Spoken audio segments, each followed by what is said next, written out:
Brittany here from Just Be Crafty. If you're new here, welcome, and if not, thank you so much for coming back. Today's video is going to be a little bit different. As you can see, we're in a different spot. We're in my kitchen, so welcome to my kitchen. I thought it'd be fun to take you along with me for this afternoon and show you everything that I do to get ready to knit and kind of just enjoy myself while I do it. So if that sounds like fun, keep on watching. Before we get started on knitting, we have to get our yarn ready. So a lot of times yarns will look like this and be in a hank. And we can't work with it when it's like this. We have to either change it into a ball or wind it into a cake. So down here you may have noticed I have my yarn winder, which I can't tell if it's in frame or not, and my yarn swift. So I'm going to show you exactly how I use these two tools to get to a yarn cake. To get started, you're going to want to grab a hank of yarn that you're planning to use and have a pair of scissors nearby too. And you're going to see that your hank should look something like this, where the twist is at the bottom, and then you'll kind of see like a ruffly bunch of yarn kind of tied into a knot at the top. So you're going to just kind of put your hands into this loop like so, and then pull out that top. So kind of keeping your hands in this loop right here, we're just gonna let this all kind of unwind. Kind of untwist it, and you'll find that it is in a nice large loop just like this. It looks like this has a little tag around it. So yours may or may not have a tag like this. I'm just gonna go ahead and cut that off.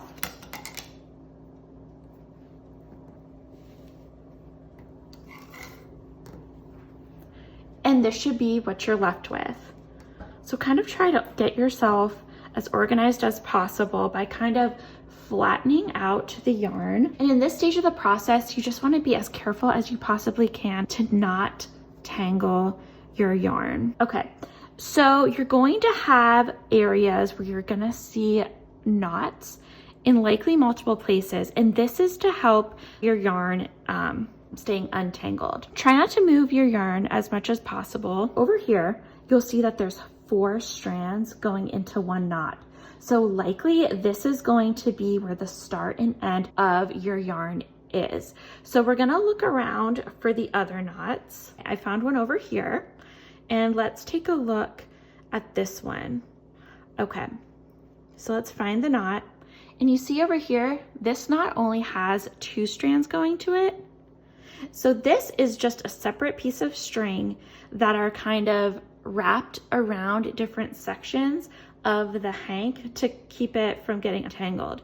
So, okay, so perfect. So what I'm going to do is I'm just gonna cut that knot right off, okay? And I'm gonna carefully pull that strand out. And as you can see, that was a free-standing strand of yarn. Okay, over here is going to be a little bit different. So I looked at my skein. I don't see any more of those. A lot of times skeins will have, 2 or 3 ties, just like that one. This one only had 1. I've seen hanks where they don't have any of those, where they just have the main knot. So as you can see, this is the main knot. And I suggest, if you're a beginner at doing this, try to just untangle the knot yourself with your hands rather than cutting it. But to save time here today, I'm going to go ahead and cut it. You want to be incredibly careful with this right here, because you don't want to accidentally cut your hank into a couple separate pieces. But I can see that there's no loops up here. So, and here is the knot. So if I snip this right below the knot, I'm not going to be changing anything. It's not going to be changing anything, because I see that there's 4 strands here. And if I cut it right under the knot, there's still going to be, 4 strands hanging out there. So I'm going to go ahead and cut this. And now I'm just going to be incredibly careful. Okay, so see this one right here, we can see this is a start and end of our hank. So I'm going to put that kind of aside so I can keep track of it. Now this one, I see this one is just looping around. Okay, so there's our free strand. We can get rid of that. toss it. And now this one is our other one. So this is the starting and ending strand of our hank. So, okay, so now that we have this, we can put this onto our yarn swift, and then we can start to wind this into a yarn cake. All right, so we have our yarn all ready to go. Now all we have to do is to get our yarn swift as well as our yarn winder ready. So let's go ahead and do that now. Now, ideally you would have a space in your house or your craft room where you could just keep your yarn swift and your yarn winder just set up all the time, so you don't have to, like, you know, set it up and break it down every single time you want to wind a ball of yarn or a cake of yarn. I don't really have the space for this in my craft room, and I know a lot of other people don't as well. So I find that I like to use the kitchen counter for this. I like to have lots and lots of space, and I feel like this is like, the countertop is a nice thickness, so this can be on here, you know, relatively sturdily, and it gives me just a lot of space so I don't have to worry about hitting anything. And I'll generally do this, you know, while I'm cooking dinner or watching TV or something like that. But anyway, this is just how I have it set up. And let's talk about the yarn swift first. This lever right here, you just squeeze it and you can raise it up. That's as high as it goes, or you can raise it down low. So this is what you want to be the width of basically the width or the girth of your yarn that you're going to be winding. So for instance, the skein, so for instance, the yarn hank that I'm going to be demonstrating today, it's 100 grams. And so that's a pretty good size. So likely I'm going to have this stretched to the max. If I'm winding something that is rather small, like a mini, I would bring this down. The width would be what I need for that. But I'll show you a little bit more about that later. But I kind of just wanted to demonstrate this for you from further back so you can kind of get the whole picture of what I'm doing. And then over here, this is more what you need when you're first setting it up. So this screw right here, if you loosen it up, this is what brings this whole thing up or down, okay? So tighten that to where you like it. And I actually like to have mine down a little bit lower when I wind my yarn, and I'll show you that as well. And then over here, this little circle right here, you can loosen it and tighten it. And that's what adjusts this little lever to sit on your counter. Okay, so remember, righty-tighty, lefty-loosey is, how I always remember that. So this little thing right here, that is what you use to secure it to whatever table or countertop, whatever you're using. Okay, so let's grab our yarn. I have my yarn right here. So as carefully as I can, I'm going to place it onto my swift.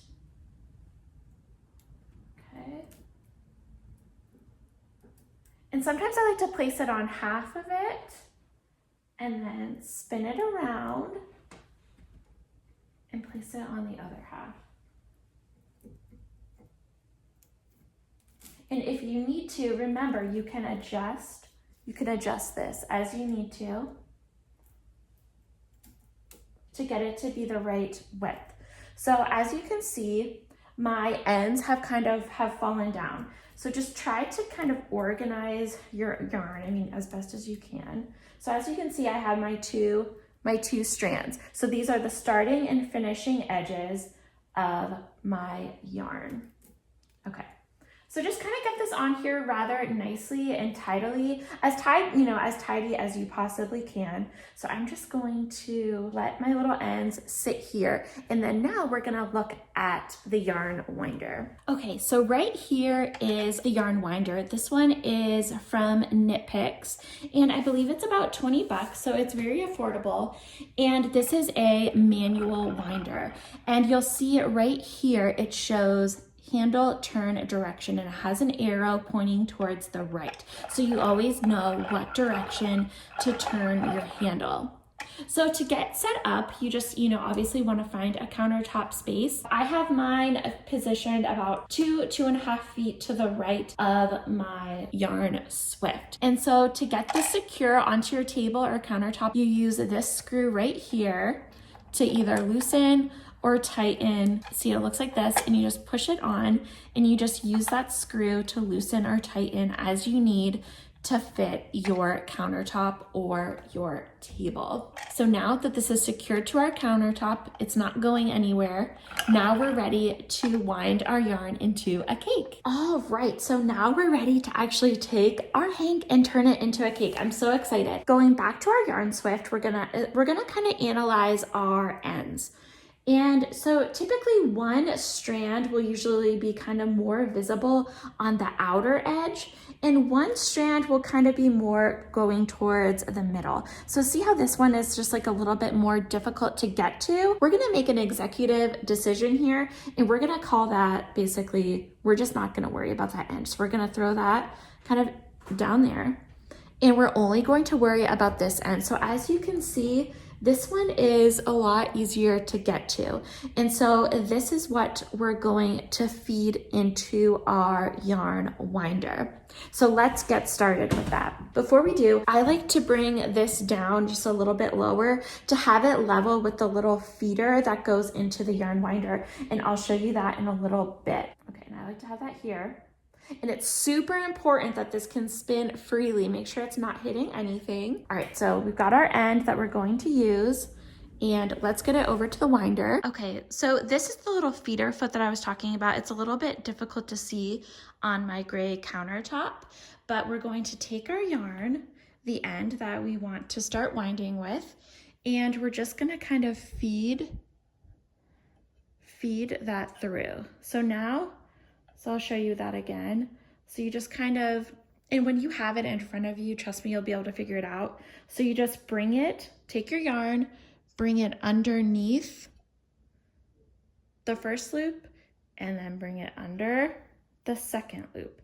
And so now it's freely going through. We're gonna take this end, pull that through to kind of make it tight. And we're just gonna start winding. And I like to hold my yarn and kind of let it feed through my hands to help it from getting tangled. And this is all you do, you just spin.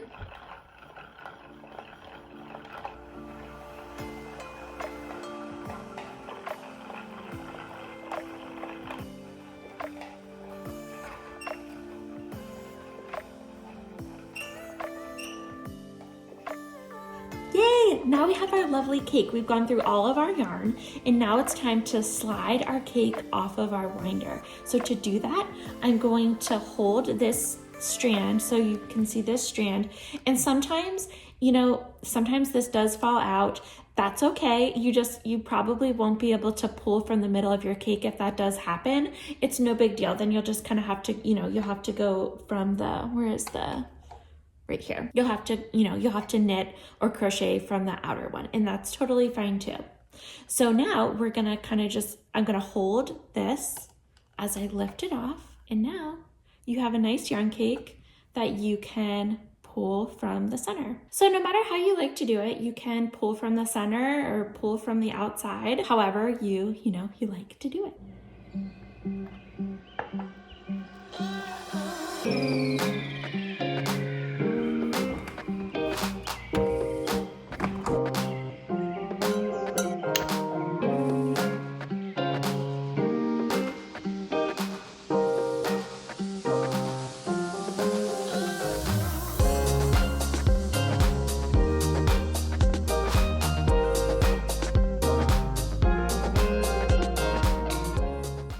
For today's video. Until next time, thank you so much for watching, and if you enjoyed this video, make sure you give it a thumbs up and be sure to let me know what video you'd like to see next.